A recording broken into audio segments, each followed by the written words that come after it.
चोर है वो उतना ही अपने आप को साहिब इज्जत समझता है, क्योंकि अब इज्जत का मेयार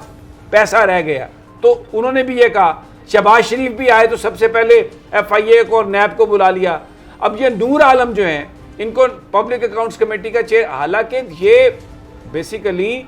सुप्रीम कोर्ट ऑफ पाकिस्तान के हुक्म के मुताबिक इनका अपना जो मॉरल, इनका जो इस वक्त स्टेचर है, ये अगर वोट दें तो इनका वोट भी काउंट नहीं हो सकता वज़ीर आज़म के लिए, क्योंकि ये इस चीज़ के भी अहल नहीं है, ये लोटे हैं। अब एक लोटा जो है वो नैब का चेयर, इस वक्त पब्लिक अकाउंट्स कमेटी का चेयरमैन है, और वो लोटा नैब से कह रहा है कि आप अपना हमें हिसाब किताब दें। अलीना, ये कभी ये जो सारा माहौल क्रिएट किया है, अब जिन लोगों ने ये माहौल क्रिएट किया, अब वो जितना मर्जी अपने आप को कोई न्यूट्रल कहे या कुछ कहे, लोग तो इस बात को मानने के लिए तैयार नहीं है। ये जो कुछ लोटे कर रहे हैं, जो खौफ और हरास फैला रहे हैं, ये लोग सवाल तो करेंगे इसको, और वो जो चेहरा नजर नहीं आ रहा उसके बारे में सवाल तो करते रहेंगे कि कौन है वो शख्स।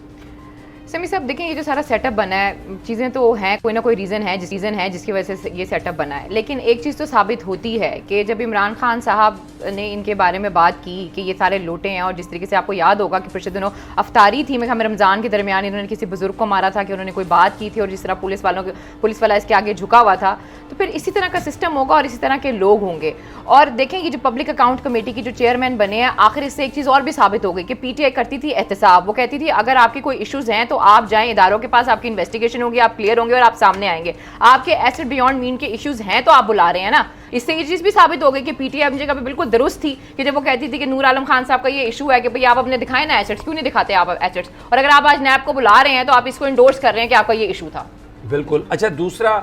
तैनाती जो हो रही हैं मुख्तलिफ फ़ख्र आलम, उसमें एक राजा रियाज साहब जो हैं, बड़े फैसलाबाद के बड़े गोल मटोल से मशहूर लोटे, वो उनको उन्होंने बना दिया है अब उसका कायदे हिज़्ब इख्तिलाफ। और वो कायदे हिज़्ब इख्तिलाफ ये कह रहे हैं कि मैं नून लीग के टिकट से इलेक्शन लड़ूंगा। आइए, यानी वज़ीर आज़म नून लीग के, और वो कह रहे हैं कि मैं नून लीग के टिकट से इलेक्शन लड़ूंगा, ये मेरा मुकमुका हुआ है। और उनको कायदे हिज़्ब इख्तिलाफ बना के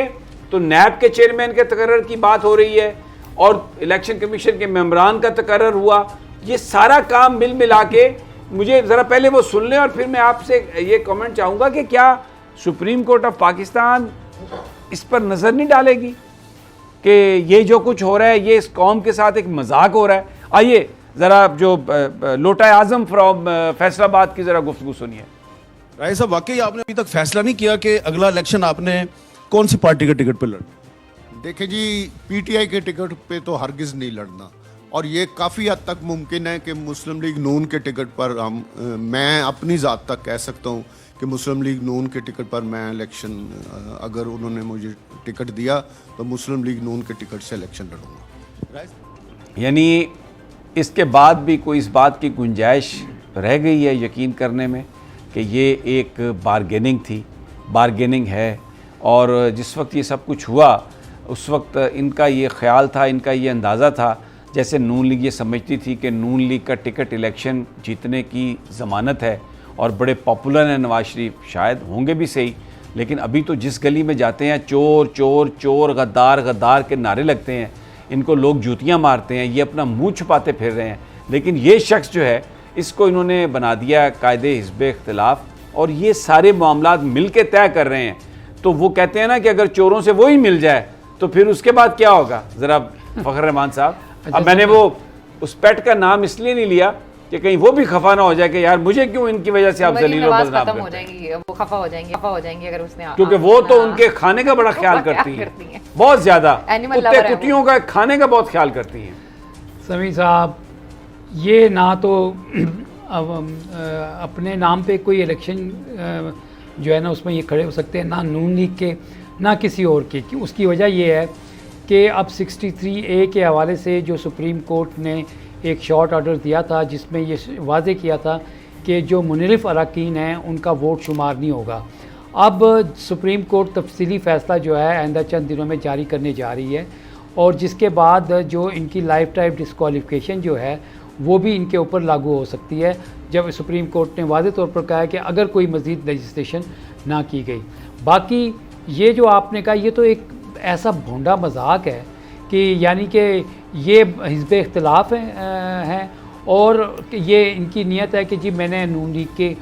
टिकट पे इलेक्शन राजा रियाज से आप और क्या एक्सपेक्ट करेंगे? आपने देखा नहीं था उनकी जो पूरी एपिसोड हुई थी, जो जहांगीर तरीन के आगे वो खड़े हो गए थे, सारी चीजें होंगी और पहले उन्होंने कहा हम, फिर उसने कहा मैं उनकी बात नहीं करता, मैं अपनी बात करता हूँ। पूरे के पूरे टोले की आपको नीयत नजर आ रही है उन्होंने आने वाले दिनों में क्या करना है। और ये जो कंपनसेट किया गया जिस तरीके से हमजा शहबाज को, वो भी हमारे सामने है। बिल्कुल यही मैं आपसे बात कर रहा हूँ कि आपने सही निशानदेही की कि ना तो ये अब जो है ना अपने हल्के में जा सकते हैं, ना ये आवाम को मुंह दिखा सकते हैं। इनके में क्या शादी थी, इनके बेटे की शादी थी, पता नहीं किसकी शादी थी। इन्होंने अपनी वीडियो वो दिखाई कि देखिए जी हमारी तो फलाने की शादी भी हो रही है और पीटीआई का बंदा है जिसका वो है शादी हॉल है। तो इमरान खान साहब ने बात जो की थी कि हम लोगों को मुंह नहीं दिखा सकेंगे, हम मुंह भी दिखा रहे हैं, लोग भी आ रहे हैं, सब कुछ हो रहा है, लोग तो जा रहे हैं, बात तो सही कर रहे हैं वो यहाँ पे। नूर आलम साहब पेशावर नहीं जा सके वापस, और जब हाँ, मैं तो गया था नाइट पेशावर, बता रहे थे पेशावर के लोग कि वो जब आएंगे तो हम उनका लोटों से इस्तकबाल करेंगे और वो पूरी गलियां और जो उनका घर है उसके इर्द गिर्द हम लोटों के अंबार लगा देंगे। बहरहाल यहाँ पर एक छोटा सा वक्फा, वापस आते हैं तो अहम पॉलिटिकल इश्यूज़ हैं। हमजा शहबाज और आसिफ अली जरदारी की भी एक मुलाकात हुई है, पंजाब के अंदर जो कुछ हो रहा है, और इसके साथ साथ इस वक्त एस्टेब्लिशमेंट की तरफ से जो कोशिशें की जा रही हैं वो जिनके चेहरे नज़र नहीं आ रहे वो क्या साजिश कर रहे हैं, मैं पूरी तफसील लेकिन एक छोटे से वक्फे के बाद।